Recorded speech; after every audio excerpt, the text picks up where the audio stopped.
Hey everyone, welcome back. We're going to do another video of worked examples. Here's our mechanism for the day. Let's talk about it. There are two discs. So these discs are mounted in the middle at pin joints. The disc on the left, there is a block that is suspended from this disc, and the rope that the block is connected to is wound around this inner radius of the bigger disc. Each of these points that I've drawn, these are all pin joints. So on the outside, or kind of on the outer edge of the smaller disc, is a pin joint. And tell you what, we'll make the assumption that this is exactly at the edge. So here is one connecting rod. Here's the second connecting rod. This connecting rod, the second one, it's connected to this sliding block. And again, we'll make the assumption that this mounting location, this is at the center, and then this block moves along a slope, and it always stays in contact with the surface. Now, what do we want out of this problem? For today's video, let's talk about energy of the system, specifically the kinetic energy. Let's talk about sum of forces, and I'm going to say the sum of forces on J, so body J meaning all of them, and we also want the sum of moments on J about J. Okay, if we're going to answer these three things, we've done all of this before. We know that for the forces and moments section, we need to do free body diagrams of each one of the bodies.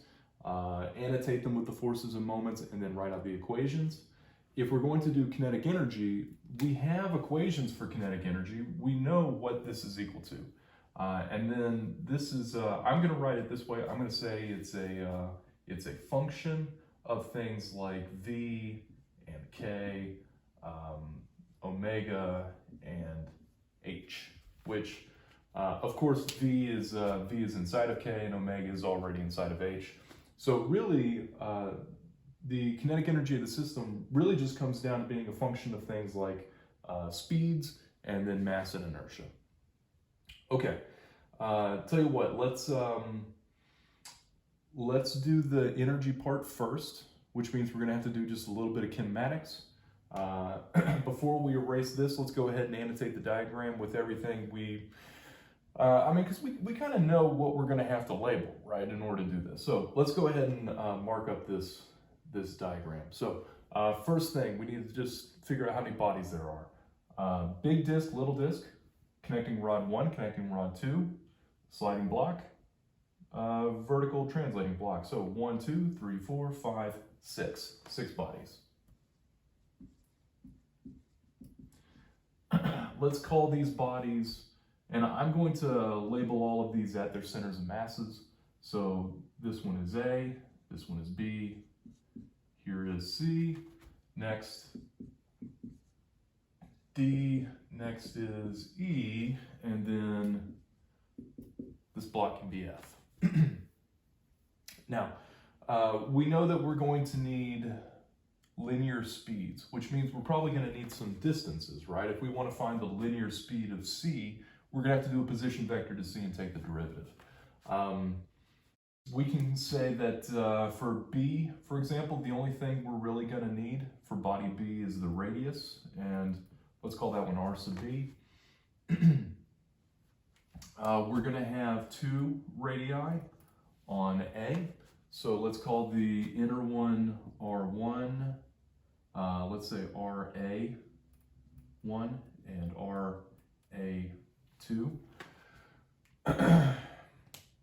Actually, tell you what, we're going to be dealing with forces, and we know that there's going to be reactions on this. So just so we don't get confused, let's make these radii, let's make them capital.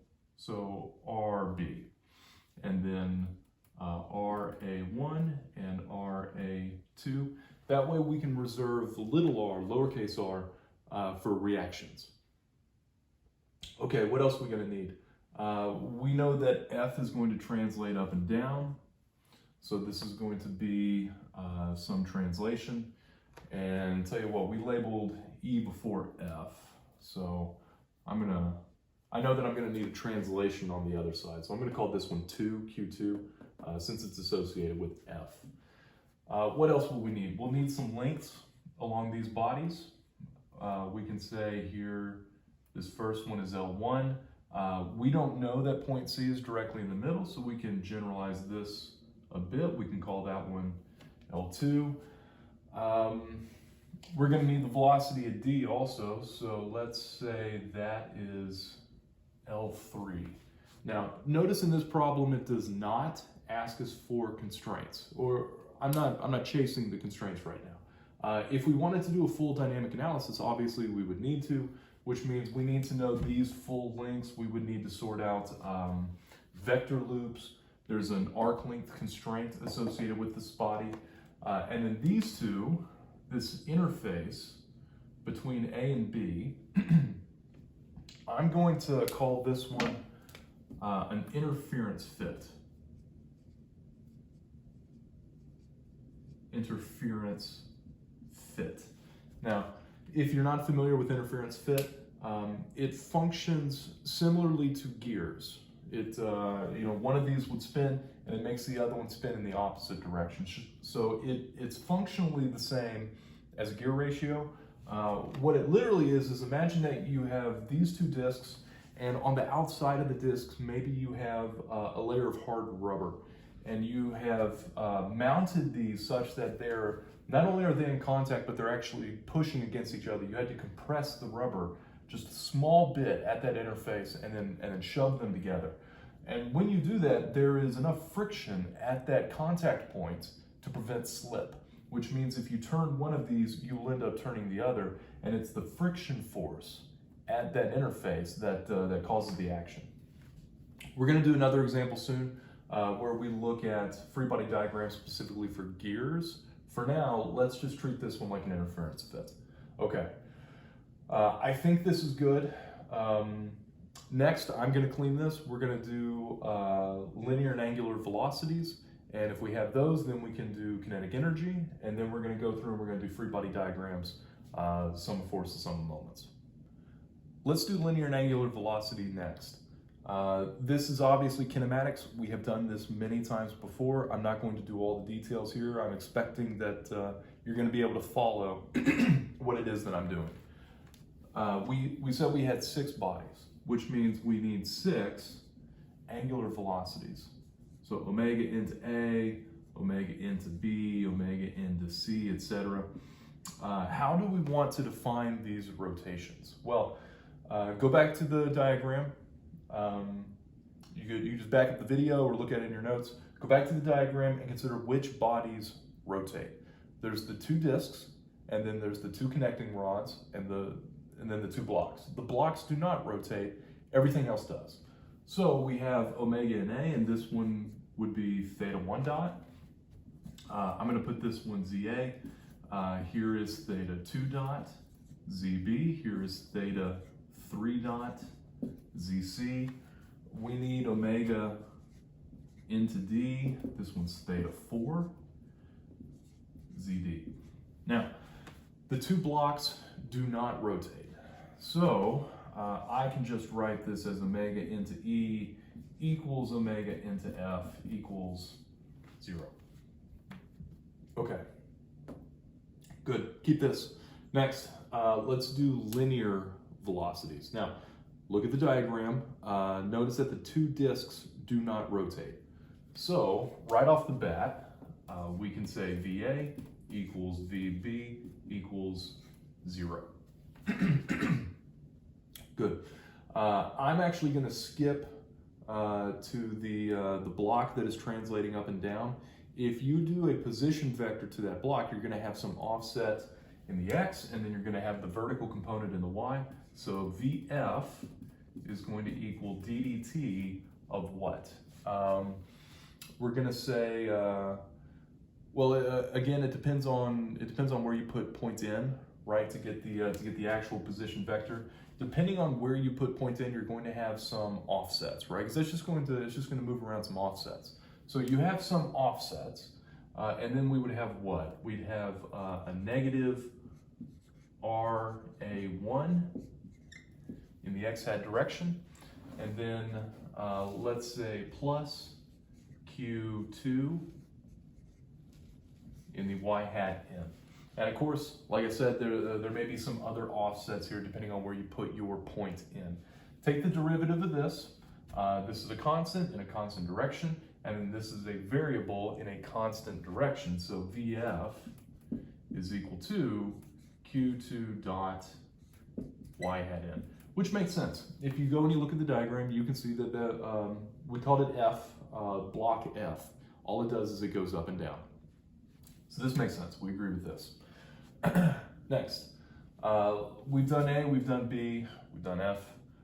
Let's drop down to C now. So C is, of course, ddt of Pn to C.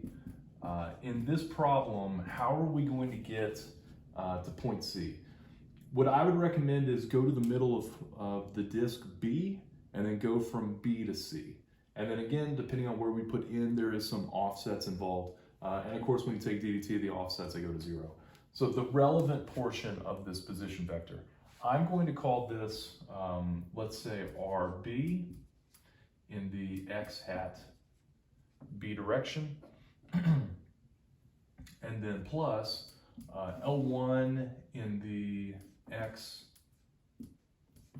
C direction. So that would take us along the length of body C, that connecting rod. Now, we want to take ddt of this one. Let's see. RB and L1, those are both constants. And then XB and XC are both moving frames. They're both rotating, which means we're going to have transport theorem. So I'm going to, we'll finish this one off right underneath it. VC is equal to, each of these are going to have transport theorem. That means you're going to have RB theta 2 dot YB plus L1 theta 3 dot YC. At this point, honestly, I expect that you can do transport theorem comfortably. If you can't, you need to go back and you need to look in your notes or read the textbook and study on it. And of course, this is all backed up because we did angular velocity first. You can see that the B frame is associated with theta 2 dot. The C frame is associated with theta 3 dot. Good. So there's VA, VB, VC, VF. Let's finish with VD and VE, and then we'll construct the energies. So I'm just going to erase this right side, and let's say that VD, we know this is, of course, ddt, Pn to D. We need to find the position vector. Now, from the diagram, what's the best way to get to D? I'm going to do similar to what I did with C. I'm going to start at point B. I'm going to go from disk B to the edge. I'm going to go down the entire length of that first connecting rod and then to point D. So this is RB XB plus, we're going to do the full length of it now, L2. So L2 XC and then plus L3 XD.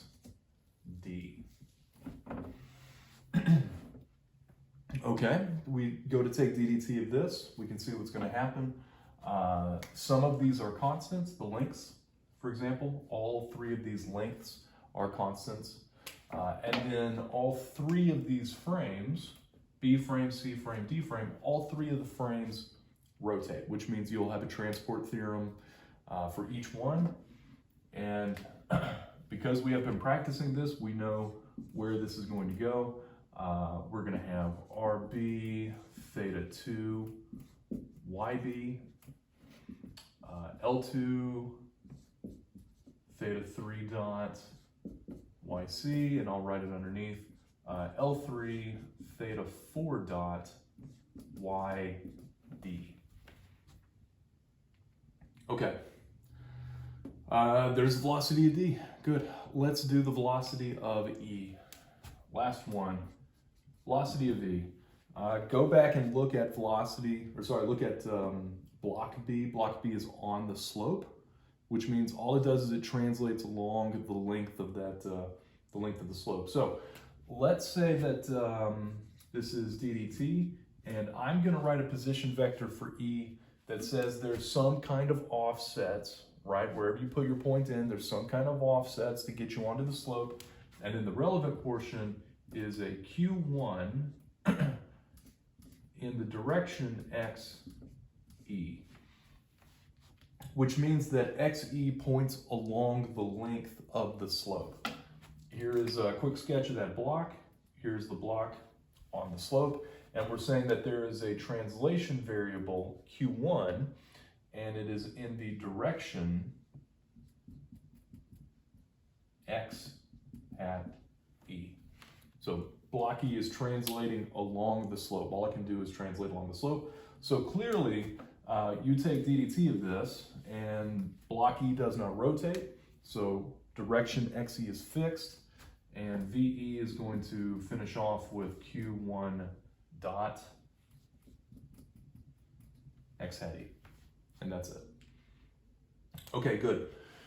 Write all of this down. Keep these in your notes. I'm going to clean this up, and we're going to move on now to energy. We want to calculate the energy of the system. Start with just writing some claim. T of the system, remember T is kinetic energy. T of the system is equal to T of A plus T of B plus dot dot dot T of E. If we can calculate the individual kinetic energies, we can add them all up and we get the total. So let's just take these one at a time. TA, the kinetic energy of A. Now, we have an equation for kinetic energy. It is the exact same equation for every body, no matter what that body is doing. The equation is 1/2 VA dot KA, remember K is linear momentum, plus 1/2 omega NA dot HAA. Remember that H is angular momentum. So angular momentum of a body about its own center of mass. Okay, this is, as we saw in the previous worked example, this is the equation, right, no matter what. So if we wanted the energy associated with B, I take this same equation, all I do is I replace the A's with B's. So what are the specifics then on this problem? Well, we've already done velocities, right? VA, we calculated VA as 0. So TA is equal to, well, this whole first term is 0. Because again, VA was 0. So what's going on with the rest of this term? I'm going to say 1/2. I'm going to bring in what is omega. It's theta 1 dot ZA. Now, we just have to resolve HAA. In this problem, I did not specifically ask for angular momentum to be declared, but consider if you're doing energy, kinetic energy, you have to do it anyway. So what is HAA? Well, HAA, we know that this is equal to IAA times omega NA. IAA is a 3x3 matrix. There it is, IAA.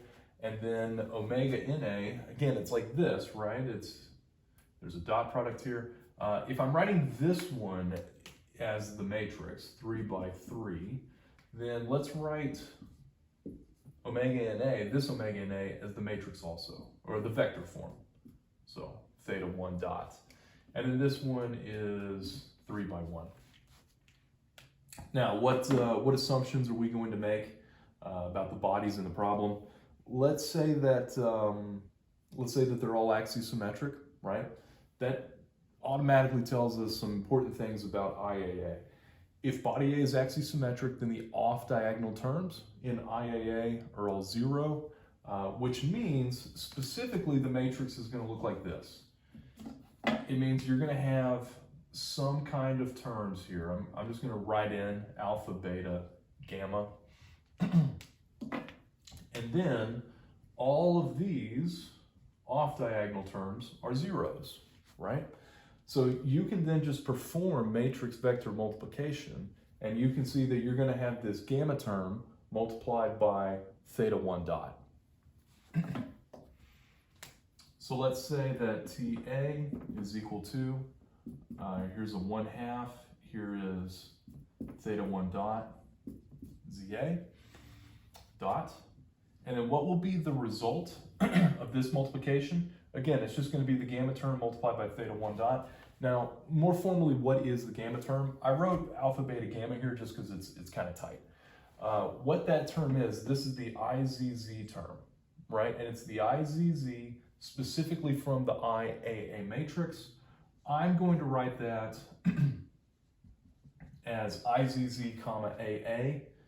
And I'm just going to leave it at this. This is just a number, whatever this is, right? And we know that these numbers, they come from CAD software or they come from theoretical equations.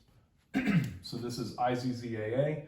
We had multiplied by theta 1 dot, and that is a vector in the z hat a direction. So we have 1/2 theta 1 dot z hat a dot this. Clearly then, the kinetic energy of A is going to be 1/2 IZZAA theta 1 dot squared. And notice that it's a scalar term, right? We did a dot product here and we lost the ZAs. Good. Now, with this in front of us, just consider how different is the kinetic energy of body B. B is the other disk, which means it had no linear velocity, so it has no linear momentum, so it has no linear component of kinetic energy.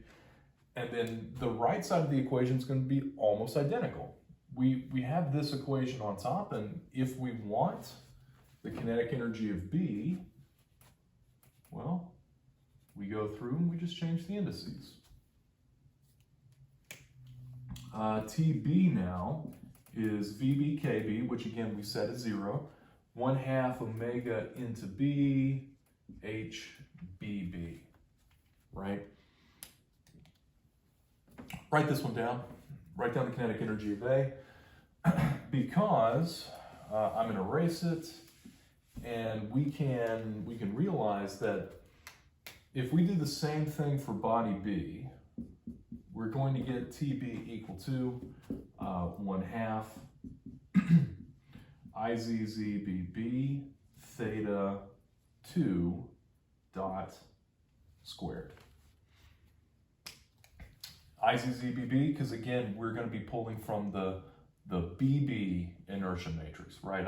It still says AA there, but this is the IBB matrix. So we've pulled this term from here, and it is rotating with theta 2 dot, right? Go back and look at your angular velocities. Look at omega into B. So this is now theta 2 dot squared. Okay, practice this. Recognize that in sometimes some cases, you can very simply crunch this down and realize how simple of an answer it's going to be. Now, again, this is subject to this assumption about the axisymmetric body, right, and the symmetry on the inertia matrix. Okay, let's do two other easy ones. We can see that A and B are fairly easy, right? What are the other easy ones? Well, the two sliding blocks, we call them E and F, right? We said that E and F do not rotate, and that's going to make those energies fairly easy. Let's do those.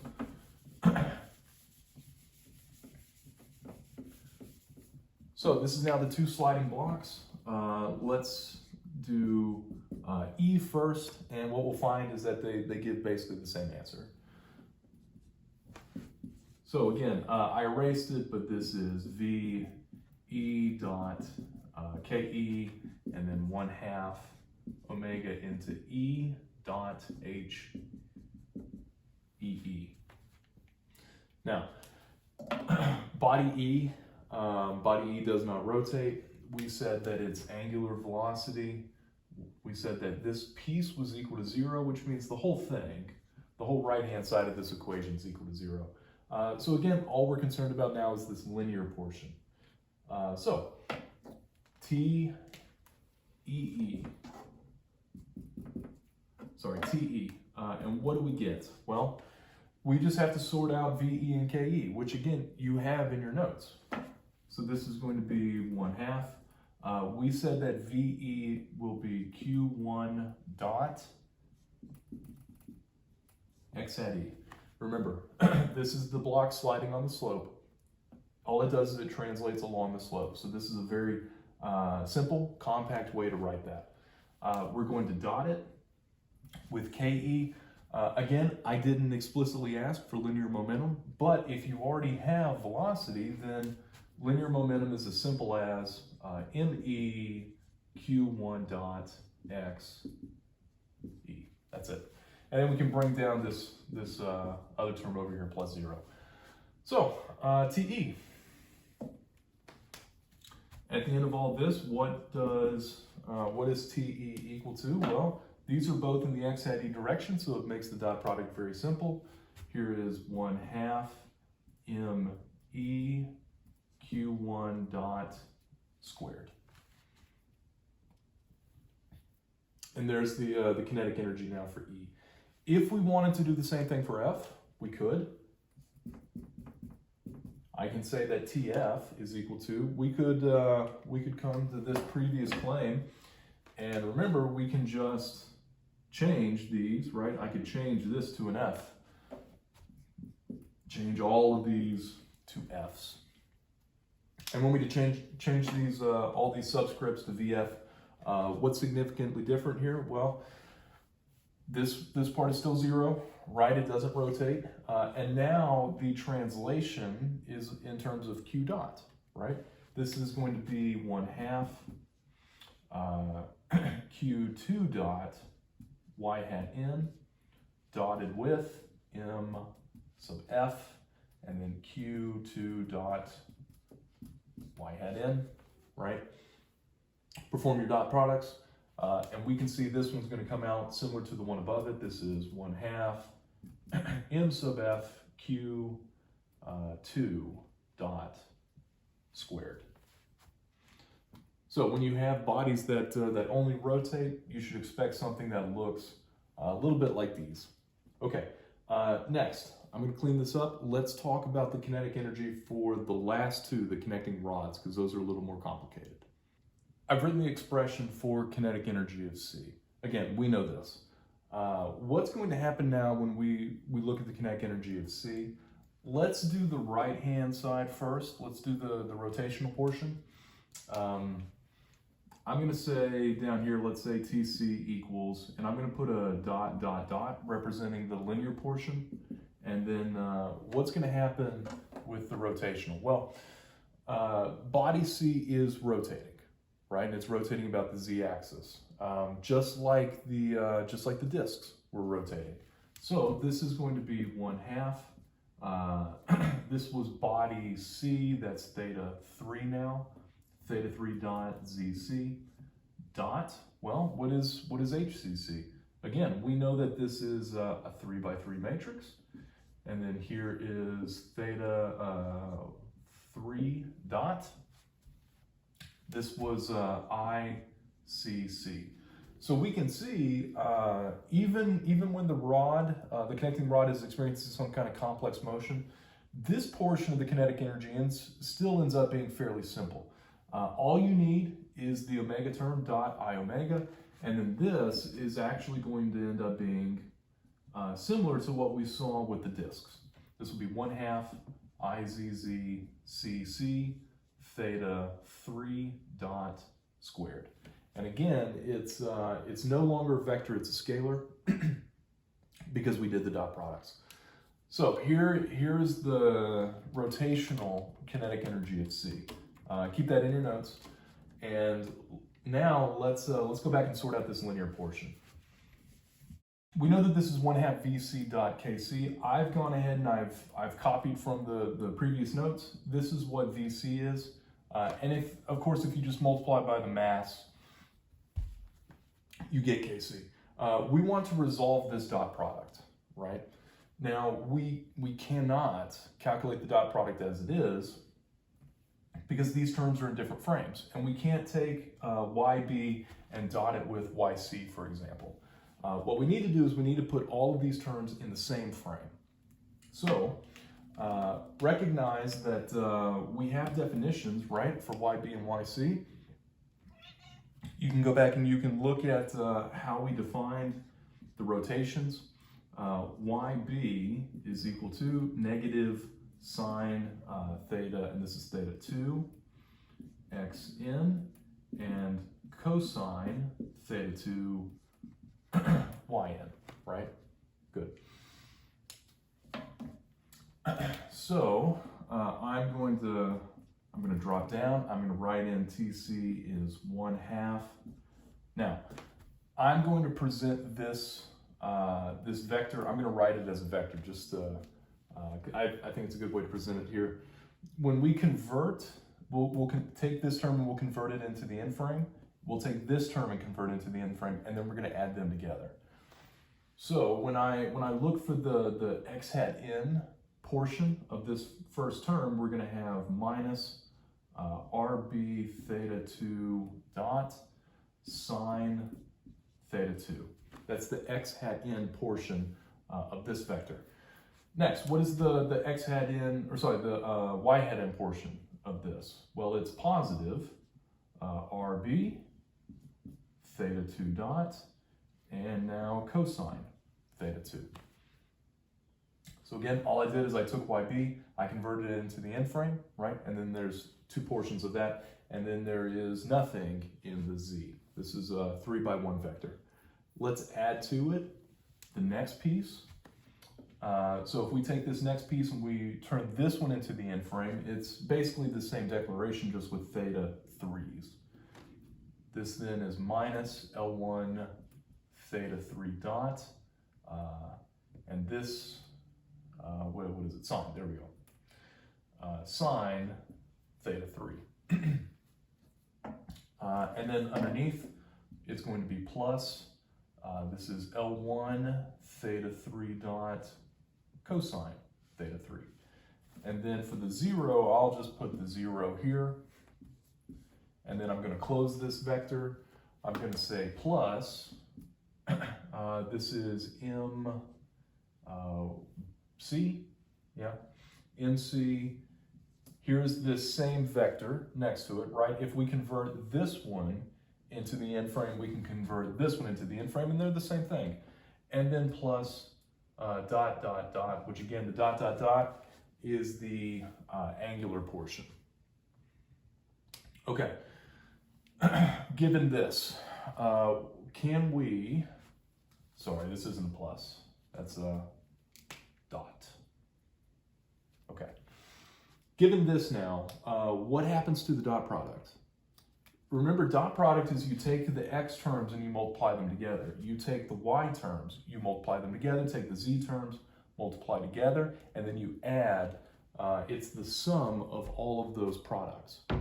So what is TC going to look like? Well, I'm going to erase this one on top.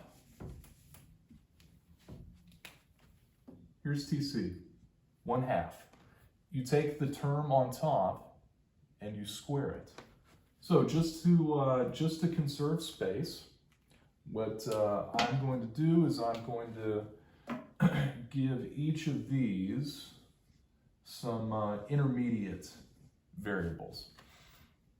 And let's call this one, let's use K. No, we don't, linear momentum. What can we use? We can use C, and let's just do Greek letters. Let's say alpha 1 and alpha 2. That's fine, alpha 1 and alpha 2. And somewhere in your notes, or if this was a homework or an exam assignment, something like that, you would just off to the side say, let alpha 1 equal this, and let alpha 2 equal that. That way we don't have to keep writing it over and over. So what is the kinetic energy of C then? Well, clearly it's alpha 1 squared plus alpha 2 squared, right?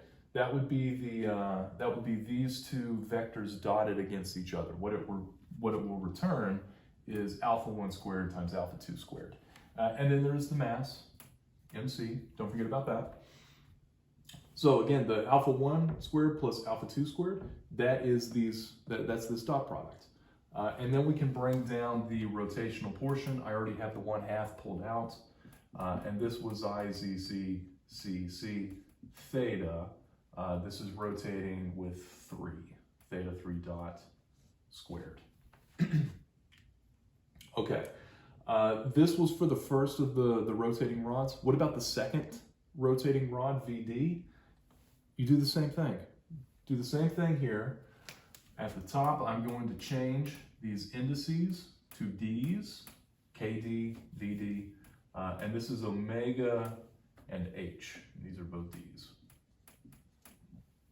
Now, the rotation portion is going to end up being something like this.